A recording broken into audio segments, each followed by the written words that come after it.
Hello, everyone, ladies and gentlemen, boys and girls. Welcome back to our live show. And today is the special time. We're going to talk about creativity. Whatever magic is behind that word, we're going to talk about this with our friends and colleagues from South Africa, Cape Town, live, Kirmak studio with Craig and Alan with us. So let me introduce Craig and Alan to you. Just hold on a second. I just need to wrap up the camera thing. Here we go. Hello, hello. I don't know if you can hear me. Craig.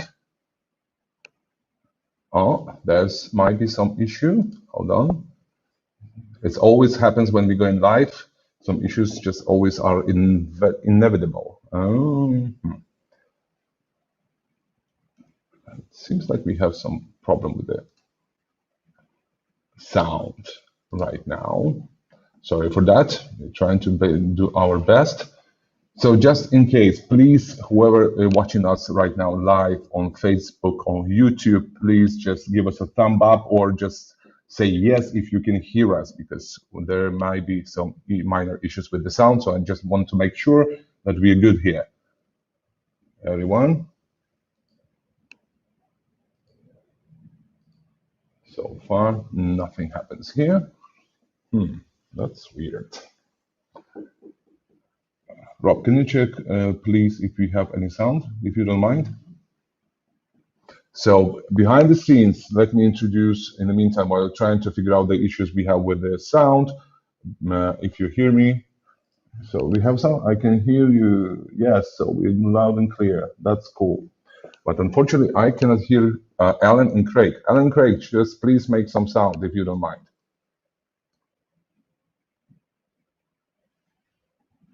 Nothing. Oh, yes. Something happened here. Yeah. Keep on saying, we're going live. Whatever stupid we're going to say, everybody's going to hear that. So. Okay, out of these two, I'm Craig, and the one with the beanie on is Alan. Alan is our creative director. I happen to, I don't know what I am. I think I'm the boss or the owner of the business or whatever it is. But we have a very good creative team around us. We have a couple of people here. So if there are any questions, when you get through the webinar, based on the questions, we'll have the people here that can answer anything that you would like to know about creativity using these fantastic tools. Yeah. So let's start from some administrative stuff. So guys, who are watching us from whenever you are, please feel free to drop the questions in chat, whether you're on a Facebook or a YouTube channel. So let me just behind the scenes introduce two wonderful colleagues of mine. It's Robert, as always, helping us with a Facebook chat, YouTube chat, sorry, and Ada also helping us today to get all the questions, gather all the questions from Facebook. So whenever you have any, please drop them there. They're going to be immediately sent to me, and we're going to have this really fantastic opportunity to ask Craig and Alan those questions.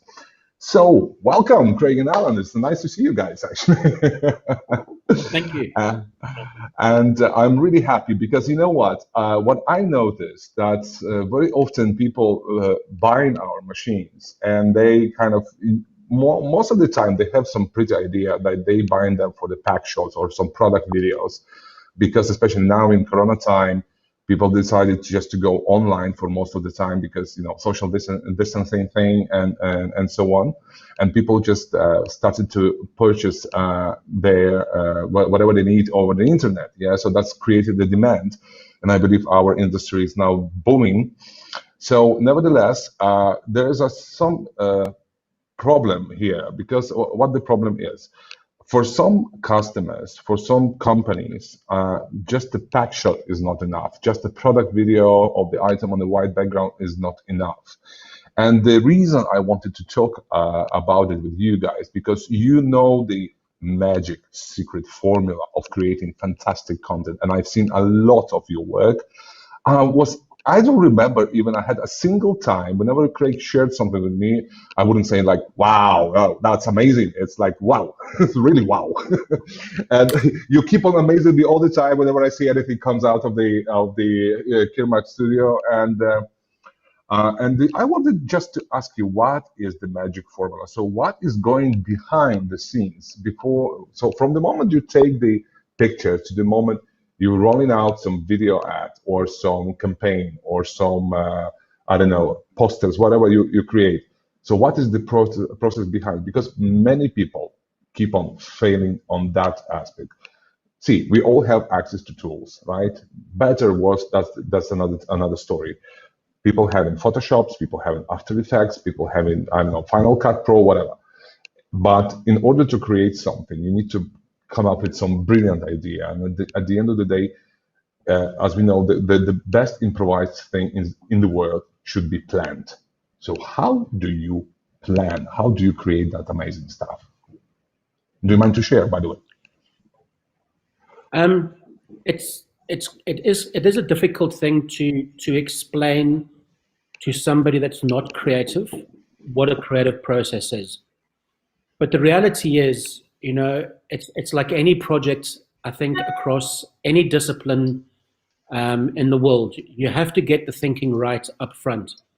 And one of the things that I try and instill both internally as a business and with clients, you almost need to understand what the last step in the process is in order to get to the first step in terms of how you undertake it. So what is it that you're trying to achieve at the end, rather than jumping into a creative process and hope that you get to the end? So, as a studio, we're fortunate to come from a creative discipline, creative background, and we brought the technology in after 11 years of having a creative process. So where we would normally go to a photographic studio and employ photographers and get lighting in and camera assistants and backdrops and all the things that were done in the conventional way, what we realized when we purchased ORBITVU and the automated technology was it ticked the boxes from an e-commerce perspective, so that ticked the box. But we also realized that because the quality of the images and the content that we were getting from the machines was so good, we could actually elevate that to a new service being digital content. So getting a brief from a client obviously is critical if that's the process that you want to go. Get the thinking right up front. Sometimes it might involve a storyboard, send through a concept to a client, put mood boards together, give the client a sense of what it is that you're trying to achieve. And then that becomes the basis or the golden thread that actually holds the whole creative process together. So from me getting a brief from a client and then briefing it into the studio, there has to be a process that everybody ties in and understands that process from start to end. So when you get to the end, the client isn't surprised. The client gets exactly what it is. The client gets what it is that they are expecting. So, for example, if we got a brief, we would give a client a full concept pack where we've gone on to, and don't be embarrassed to say this, but you've gone on to Google, you've gone on to Pinterest, you've gone on to Vimeo, you've gone on to great creative platforms where you get inspiration from those. How can you use inspiration around you and then use that as part of your creative process? I don't know if that answers your question at all, Vitold. Yes, but what I would like to do is just to dive into the process and maybe try for people watching us right now to break it down for the smaller steps, just to create for them like a, would say, blueprint of creativity, of creative approach.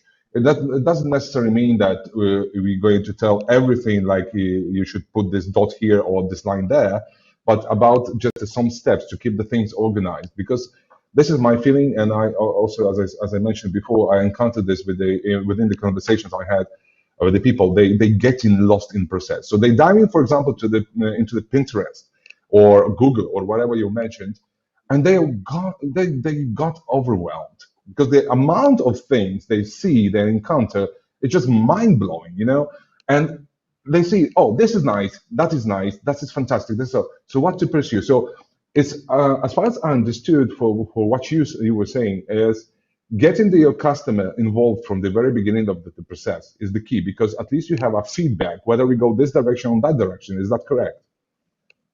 Absolutely. You know, it's easier to have that conversation up front.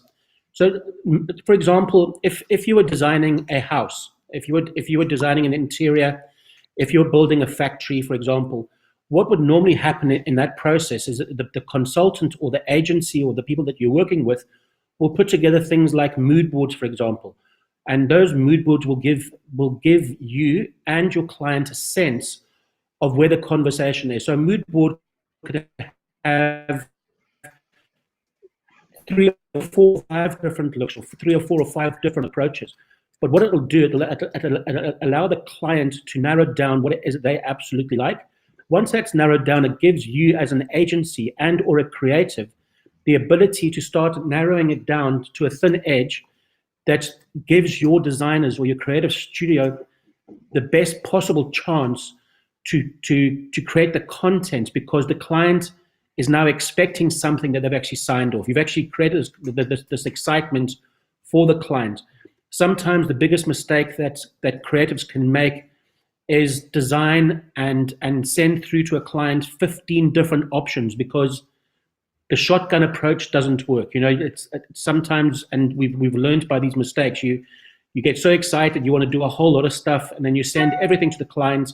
The client gets something back, is completely confused, doesn't know which direction you're going in, and it actually becomes very, very difficult to manage from there. So, and again, and another small analogy I use is it's almost like set up your dominoes. And once all the dominoes are set up, then you can knock over the first one. Understand the first and last process, and you got a much better chance of selling the final creative back to your clients. Understood. So basically, the another step is not only keep the customer in the loop, the client in the loop from very beginning of the creative process, but also not to widen too much the amount of choices they might have at the end. And just like I would say, instead of offering this, like, oh, you can take a look on this, or you can take a look on that, or maybe go here and there. Instead, you would rather guide the customer through the creative process, so they will anticipate the final output without being surprised, but still maintaining this wow effect, I would say. And speaking of, carry on. I used to work in my previous life at another ad agency, and the creative director, who was a very, very clever man, always said something, and it's always stayed with me. You know, he said, create something that's relevant, but yet unexpected. You know, so make sure it's relevant to the brief and the requirements, but no matter what you give the client at the end, it's going to be slightly unexpected, and that's the nuances of design and creativity. Just like a tiny comment on that, it's like expect unexpected. So basically, whatever is expected is still unexpected. You know, it's kind of dilemma like that. How much is this unexpected in what is expected? Either way, just kidding. The thing is, guys. By the way, I know that you are sharing with us some samples you have on your second screen. But by the way, do we have something you call mood board, or maybe, I don't know, storyboard, just to show how it looks like?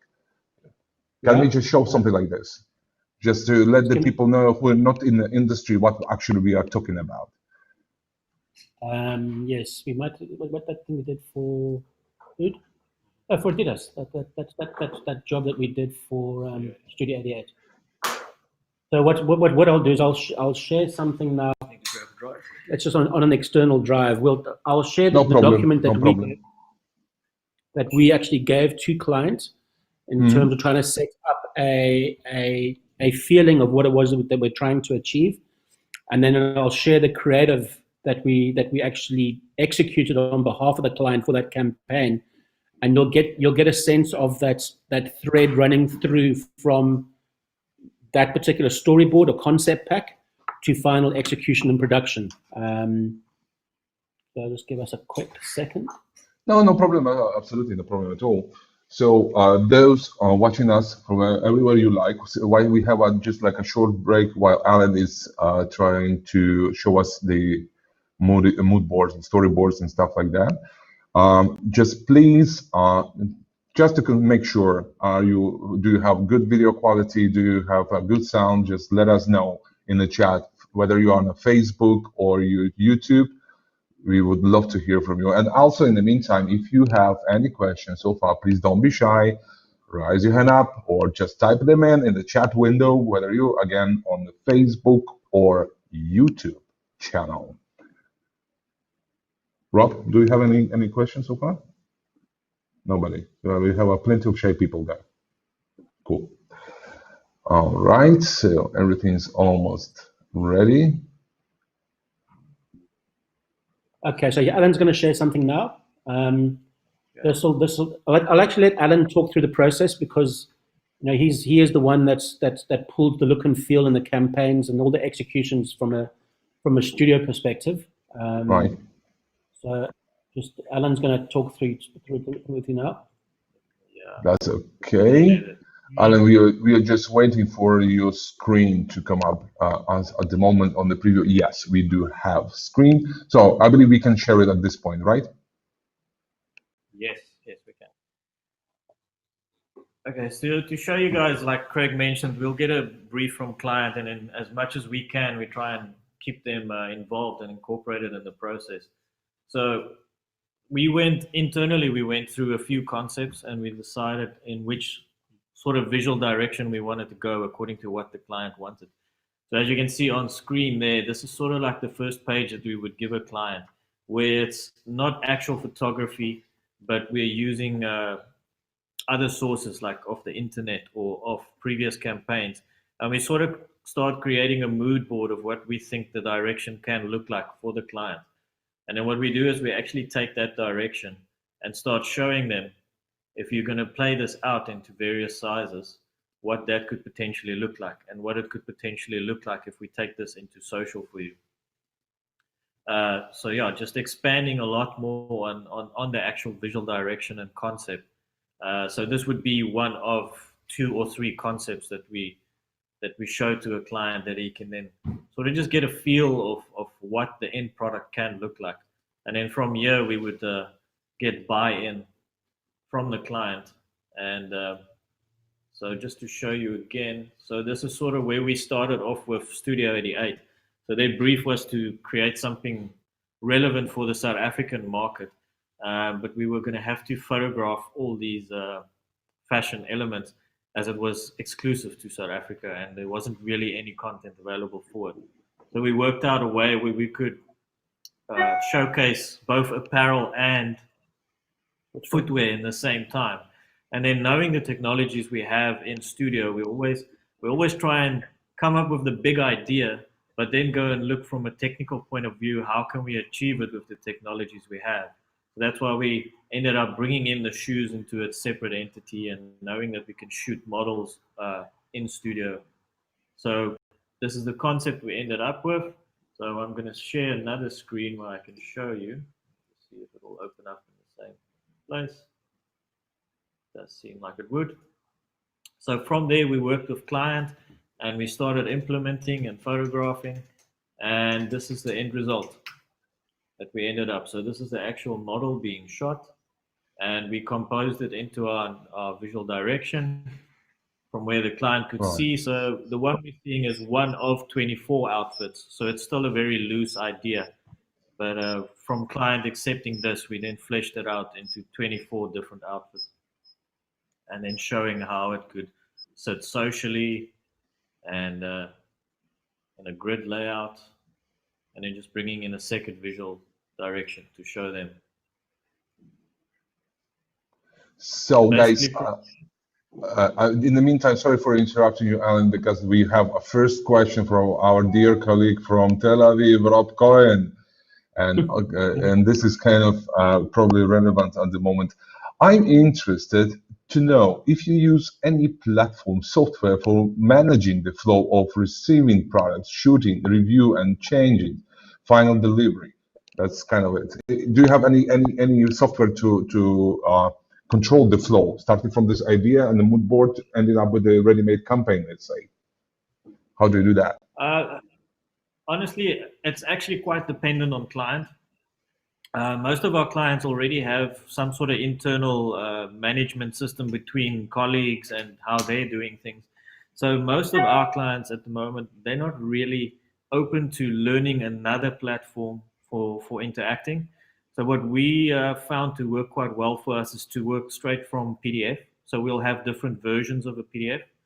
So a client would get a PDF, they can comment on the PDFs, we can make remarks, reviews, and then go sort of just by a version control method via email. I know you can do the same with a lot of software out there where you can do the PDFs online and have the structure. But for us, most clients are actually more open to work via email than learning a new software where they need to try and navigate and configure that out. And email just always seems to hit the mark. What you're And also saying bearing now, in mind, it's very, very interesting because, you know, I would just like the punchline of what you said is like the creativity first, tools are less relevant, but what you have is should put like in front of anything else. It's the idea and execution of the idea itself instead of like picking up the proper set of tools, which are might be not all the time suitable for the potential customer, if I understood you correctly. Yes, you do. You did. No, that's definitely. We were always. I guess it's like me and Craig, like what he says about putting all the dominoes and then taking the first one. That's why we try and focus so hard on the final concept, and then say, okay, how can we get there? And that's where we start bringing in technologies and the possible options. Understood. Alan, do we have like since we are still having on our screens this concept, this mood board, let's say, do we have the final output of this campaign or whatever you've been doing with, for Adidas? Yep. Yes, yes. So let me close and share again.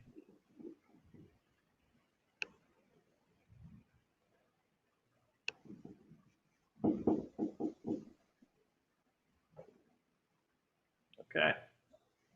All right. So So yeah, I just give me a sec. I'm going to remove myself out of the picture and share you guys' screen and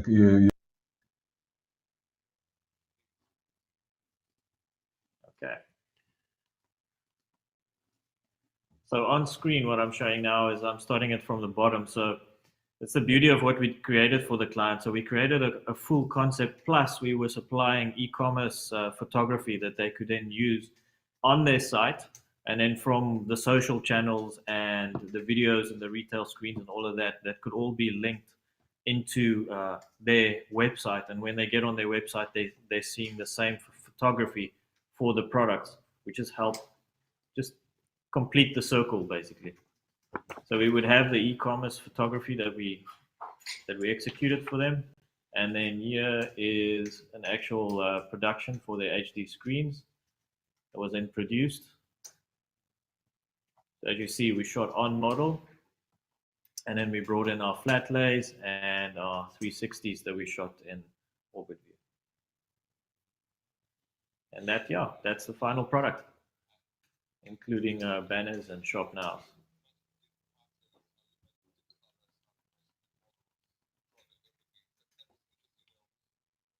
I have this feeling like it's all fits in place. It's like this is exactly what it should be.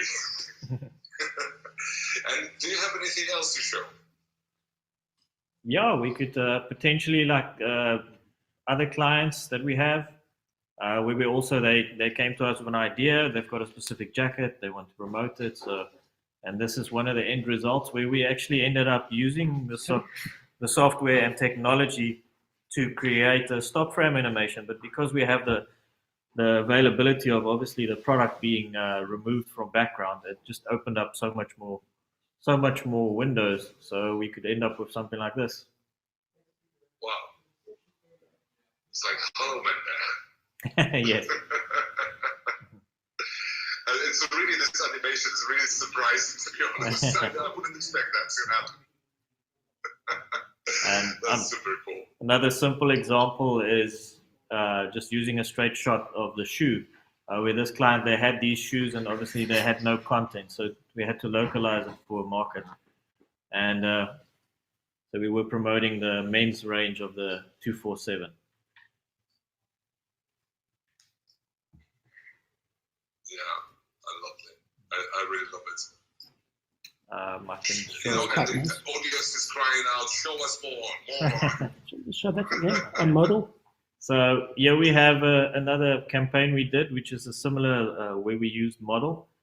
We actually shot on various chroma green screens to help compile the content. So, and this is what we created.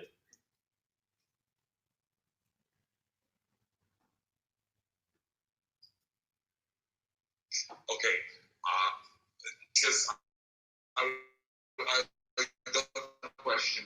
Yes. Yeah. Could you please show us those pictures with the shoes hanging up? The shoes are there. They? Are these? Are we referring to these? Yeah, probably yes. I don't know. This is this question came from our friends from Hungary. Mm-hmm. So, I'm not sure to which exactly shoot they are referring to, but yes. I believe that this is it. Yeah. So yeah, these were actually shot in ORBITVU XL, and it is literally floating. So we with gut we hung them, and it was the shadow was actually shot separately. I know we can shoot the shadow in one sequence in the software, but we actually shot two different shots where we used because we couldn't achieve that. So it's actually two photos that's placed on top of each other. But because we have the transparency, it's very easy to combine them together. Anyway, speaking of ORBITVU machines, it's just a question because a good friend of mine from Indonesia was able to create really nice shots of the bottles of some beverages. You know, the typical shots with the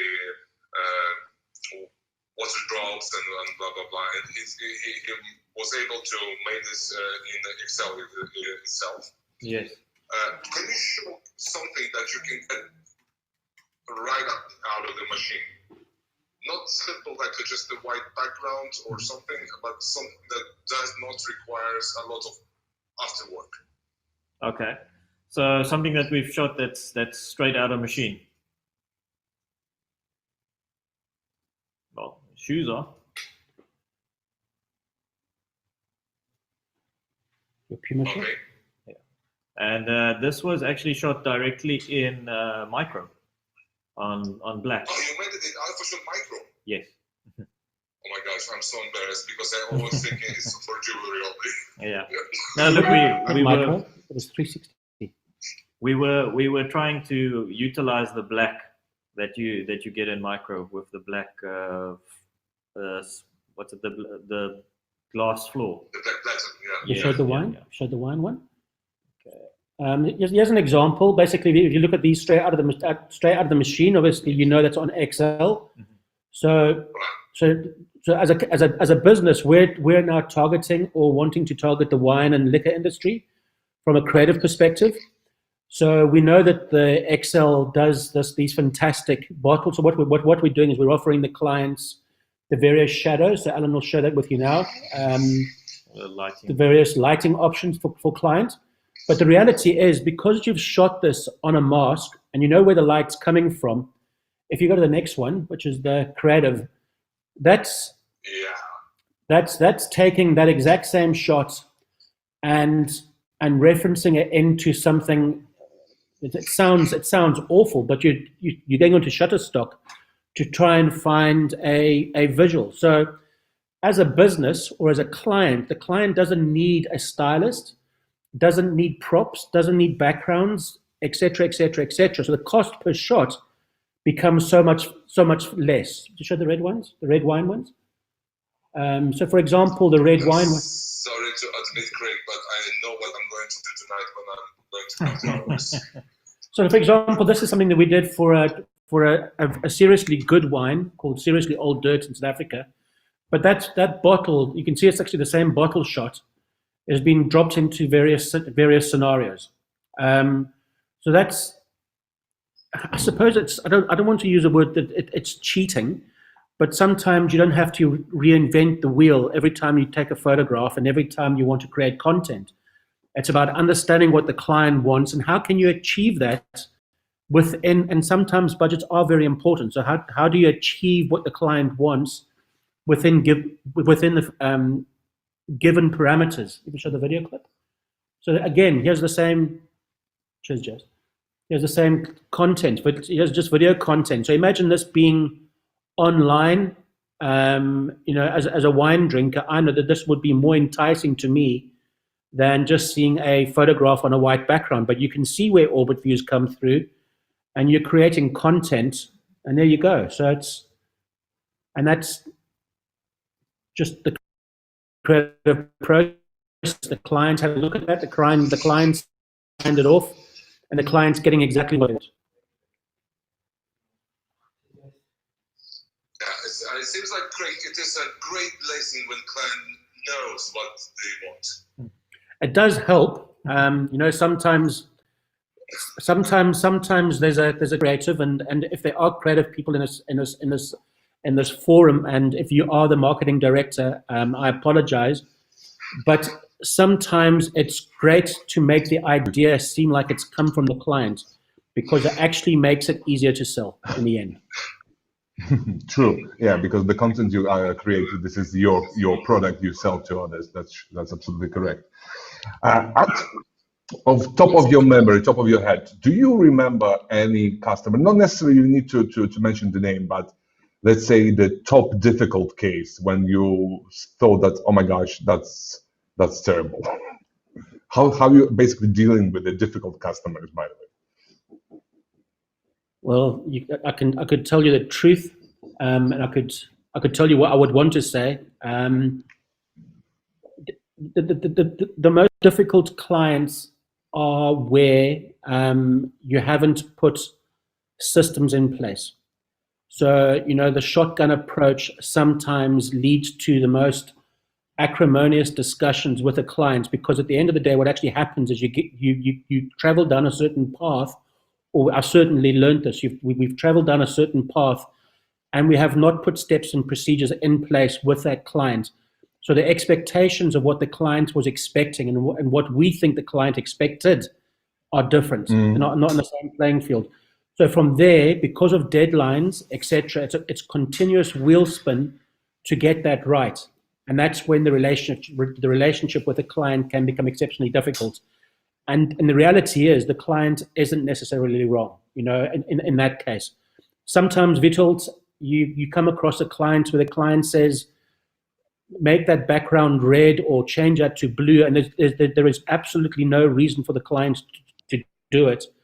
And what actually happens is the client doesn't understand the design process, or doesn't want to understand the design process, and sometimes doesn't appreciate that they're actually paying for designers. The designers know what it is that they're doing and what's good for it. Sometimes small font, big font, a color, logo positioning, sometimes less is more, etc., etc. So yes, over the last 30 years, I've had some really interesting clients and some really interesting conversations.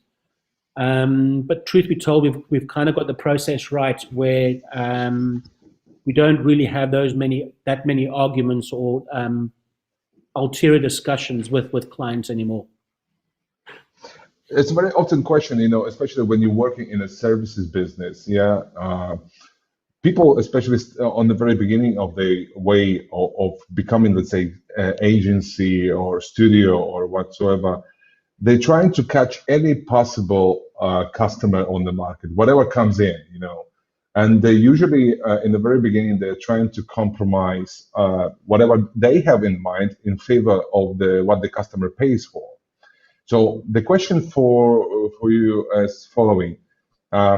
Do you believe that you should stand in the position when you know what is right and what is wrong, and whether the customer taking it or living it, or you still kind of, you believe there's obviously there's some limits of negotiations, yes, with the customer, right? But what I'm trying to tell, I was working in services myself, and my experience was like, not every single person knocking to your door is your customer. Is that true also in your business? Yeah, absolutely. I suppose it depends how big the battle is, and I always tell the guys internally, it's a long-term relationship. And it's probably a bad analogy, but a long-term relationship is a war. It takes a long, long, long time, and sometimes you win battles and lose battles along the way. It's but ultimately the client has the right to change things if they feel that's what is right for their brand. And as a service related company, we must, where possible, and in most cases, acknowledge that fact and give the client ultimately what they want. Because if we don't give them what they want, then the client does have the right not to pay for the services rendered because we've not given them exactly what they want. Understood. But it's always a trick. It's always a tricky one. It seems like we're having a little bit of difficulties right now. Speaking of sound, is getting a little bit breaking down. I hope it's going to be fixed in a second. In the meantime, there's another question from Rob Coyne. For creative work like you shot, do you charge by shot, project, hour, or what is the model? All of the above. Let's talk about money. It's Rob from Johannesburg. It's as somebody that I've been doing this a long time, you sometimes you get a sense of what the client thinks it's worth. So sometimes if you work really, really well, and I believe that we are a company that we work very accurately and very quickly. If we charge for time per se, we can sometimes penalize ourselves because we're working so quickly and accurately. So there has to be a fine balance between where the profits that's obviously as a company we want to make and what the client is willing to pay for that. So a client might come in and say, I want a particular shot, and you'll charge him for a photograph. But a client might come in and say, I need 20 photographs done of particular products, and I want them dropped into creative. The question is, do you charge them maximum price for that photography because you've got the technology? My answer would be no. You charge them a very fair price for that technology-based service because you'll make your money and your margins on what you're creating. And ultimately, what the technology gives us as a business and gives people within this forum here, what it gives you great tools where it's very difficult sometimes for competitors to compete with you because you have the technology on hand, and we can do it quickly, we can do it accurately, and in most cases very cost effectively by still doing and making margins. But I'm quite happy to chat to Rob offline about how exactly we charge, etc., and have that discussion as a follow up, as an example. Yeah, that's cool. That's cool because Rob is on the beginning of his way of creating this creative studio himself back in Israel. So hopefully he's going to reach this point very soon and start doing creative things too. All right, Ellen, question to you. Do you have something to, I don't know, blow our minds up and to show something that you feel yourself very proud of making things like this? Do you have something like this?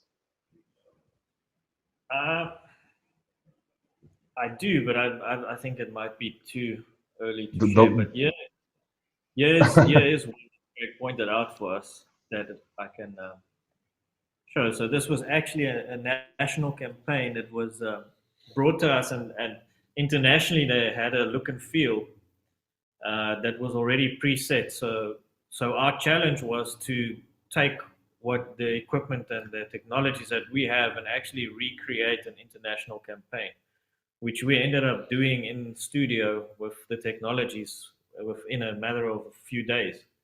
as it had to be launched ASAP, and we only had access to the players for a few hours in the morning.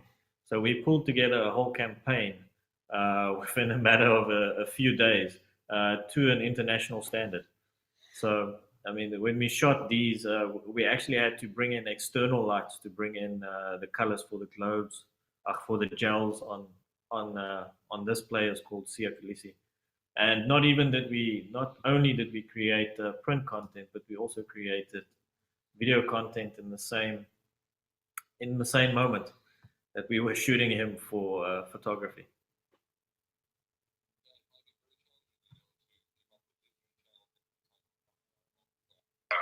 Content at the same time, especially when you have so limited access to the players. The wrong one. Just as an idea.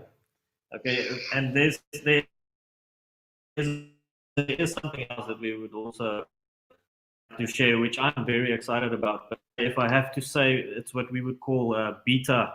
It's in beta phase, and this was all shot in the alpha shot. I think we're talking about over 200 photos that we took in alpha shot. But what that did is it enabled us to use what you call a process called photogrammetry, where we ended up creating the shoe in 3D. Wow, that's look amazing. Yes. So and that is all from photography. You know, my first idea was like, what's wrong with that? It's just a shoe, you know. But yes. So yeah, that is compiled purely from photographs. The reason why I'm saying it's in beta is it's actually the technology or the software is still very unpredictable. This is our best result we've gotten so far, but it is a lot of research and development to try and find the sweet spot. Wow, amazing, looks amazing. Anything else? Give us a quick sec. Let's have a look. Have you shown the? Well, you can. Well, let's shot in video. So you've shown the Khaleesi one. While you guys searching for some cool examples of what you've done, I just wanted to tell for our listeners, I would say, we are already 45 minutes online, and if you have any questions to Alan and Craig, please put them in the chat as always. But this is the last chance to ask questions. Here's some stuff we did for cell phone. You know, just again, in-store communication, in-store screens, quick and easy. Again, clients got a problem. They've manufactured these phones. They've got no content for it. There's no photography for it. There's no global content for it. And they need stuff to help sell the phone in an online environment or social media and in-store screens. So what do? They send us the phones, and quickly and easily using ORBITVU technology, we're able to create this kind of content in a very simplistic way. There's a quick storyboard in terms of what we're trying to achieve. The client signs off, and we're creating content in a day, which other agencies struggle to compete with.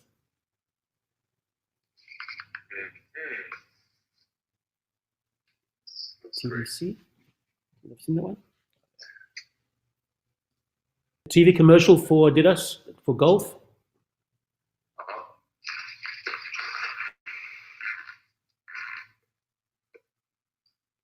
It's not turning.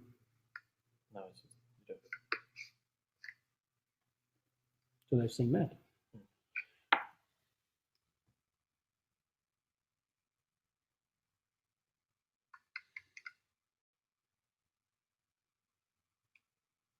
Yes, there's definitely, this is more than just a product photography.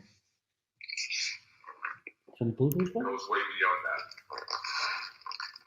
Patricia Mazuela Nieto saying, let's make a group on Facebook. We are all doing the same work from different parts of the world. Why not, Patricia? Maybe this is a good idea. Very, very happy to share content and ideas with the extended family. It's what we want to do, obviously, and it's part of what we want to offer. It's what we learn along the way and how we create things. Would gladly assist and share. The question is another one coming from our friend from Turkey, referring probably to previous example of that Puma shoes. You were able to spin in all the directions. Mm-hmm. So is it 3D design? I mean, I believe that he believes that this is kind of mesh model, or this is made of photography. The way the how can I call it, algorithm works is it takes a combination of photos and it actually builds a 3D model. So yes, it is 3D, but it is built by the software from the photos. So basically, it's based on the picture and just combine it all together, create the model, and now you can simply rotate it any other dimension. Correct, and you can potentially use it in other 3D software for whatever means. I know it could even be used in augmented reality, as it is a 3D model. Wow, that's lovely. Guys, question from me. Do you have any particular good advice to all the people right now starting their first steps in creativity business? Advice? Yeah. What would you advise them? Alan, what would you advise them? One thing I can say, which we've learned over the years, is dream big. Dream big, and don't think that because you've got this big idea that there won't be budget for it, because somehow you can always make it happen. We've got lots of clients where we didn't have the big budget, but we had an idea, and you can always build back from that and achieve something that's exceptional. Yep. And obviously, I know Rob's listening in, and maybe the businesses around listening into this are slightly structured, slightly different to ours in terms of what we offer. But don't be afraid of it. I mean, don't be afraid of creativity. Don't be afraid of the process. If you, and I keep going back to it, and I want to sound like a stuck record, but if you get the thinking right up front, and you get clients buy-in on that idea, big and or small, you're a long way down the path. And trust the technology first and foremost, obviously, and that's one thing that we have done. And don't be afraid to experiment, and explore. There's a lot of very clever, creative people out there that if you expose them to the technology and said, right, we need to create great social content for a particular brand across liquor or jewelry or footwear or accessories, whatever it is, creative people understand that process, and will do world-class content for you in a way that's traditionally hasn't been done. And that's exactly what's happening here, is that you're disrupting the normal. You're disrupting something that has been cast in stone for years and years and years in terms of the processes involved. What you're doing here and what we're doing, we're disrupting an industry. It's a completely different way of doing it and approaching it. Clients are starting to demand it because budgets need to go further and further and further. And not everything has to be a massive TV production. There's a way of skinning the cat and creating content.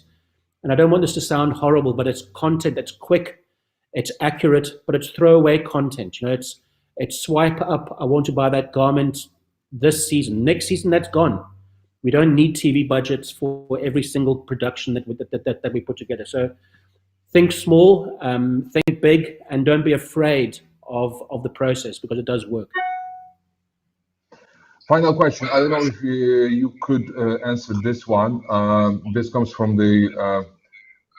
our colleague from Poland, Grzegorz Duda, is asking what software was used to make the Puma shoe object in 3D from ORBITVU photography. I don't know if you can disclose this, but this is the big secret.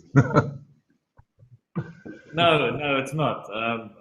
Even if you Google, you will find multiple softwares out there to use for photogrammetry. The one we actually use is called Agisoft, AGI, Agisoft. Agisoft, okay.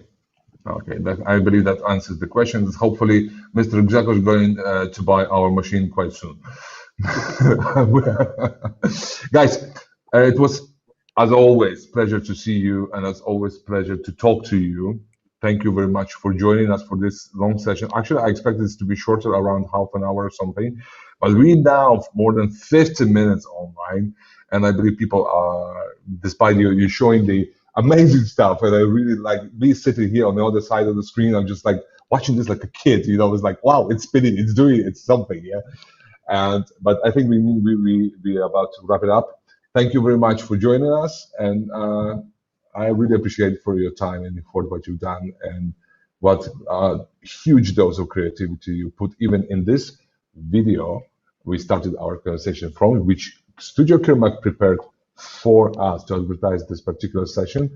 So I'm going to play this again. In the meantime, I want to thank everyone and wish all the best in creativity process. Thank you. Thank you, Alan. Thank you, Craig. Take Cheers. care. Thank you, guys. Bye-bye. Cheers. Bye-bye.